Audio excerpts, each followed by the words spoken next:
Hey everyone, welcome to our full video review for the Asus Gl703.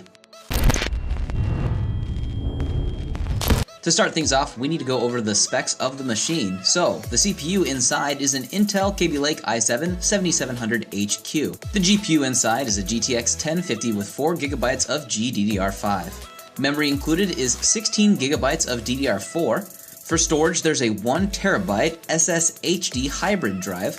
For connectivity, there's built-in Gigabit Ethernet LAN, integrated 802.11ac wireless, and Bluetooth 4.1. Powering the device is a 4-cell smart lithium-ion battery pack rated at 64 watt-hours, and it comes with a 180 watt AC adapter. There is a built-in HD webcam above the 17.3-inch FHD anti-glare matte type screen at the resolution of 1920 by 1080. On the left-hand side of the machine is an Ethernet port, an HDMI 2.0 port, one mini display port, USB 3.0 port, headphone out and audio in combo jack, and the 180 watt power port. And on the right hand side there is a 3-in-1 card reader, another USB 3.0 port, one USB 2.1 port, and a USB 3.1 Type-C port. As for the keyboard on the Gl703, the Aura Core keyboard controller features two presets, Color Cycle and Breath, as well as full keyboard and zone color customization. Typing is nice, the keys are snappy and tactile, and the C panel is stiff and has minimal flex. Down below, the trackpad is pretty responsive and the entire trackpad is clickable. If you want to right click though, you must use the bottom right corner or do a 2-finger click. Up above we have the B panel and the 17.3-inch anti-glare screen. The screen is very bright and has a wide viewing angle of 178 degrees, and overall colors look good. The body is part plastic and part aluminum, but is very stiff and feels really solid. It doesn't feel heavy or bulky, even though it has a 17.3-inch screen. It sports the Asus Rog brushed metal finish and has red accents on the back. Overall, it has a pretty clean look. Included in the box is one user manual and warranty, as well as the 180 watt power adapter. The weight of the device by itself is right at 6.5 pounds, and if you're going to bring the charging cables along with you, the total weight of all of it together is 7.6 pounds.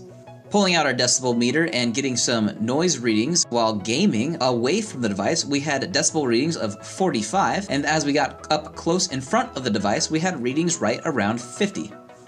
Moving on to our benchmarks, we started things off with Firestrike, which scored 5,430, which makes it better than 28% of all machines that have ran this test. Moving on to Cinebench, we ran OpenGL and averaged 94 FPS, and our CV score for the processor was 727.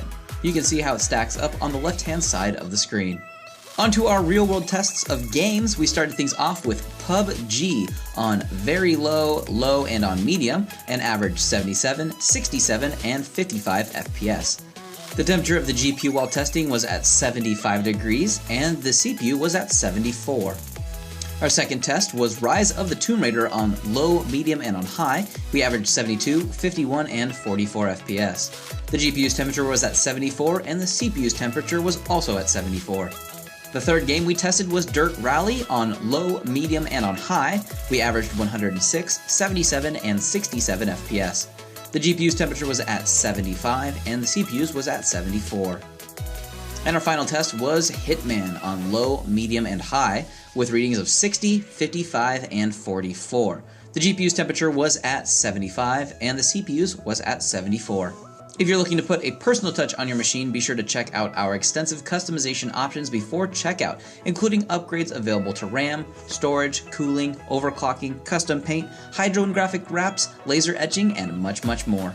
If you'd like to take a closer look at any of the specific BIOS menus, make sure you pause the video on the one that you would like to view closer. If not, be sure to check out the product link in the description or leave any comments down below if you have questions for us here at Exotic PC. I've been Andrew saying thanks for watching, and be sure to subscribe for future product overviews and reviews.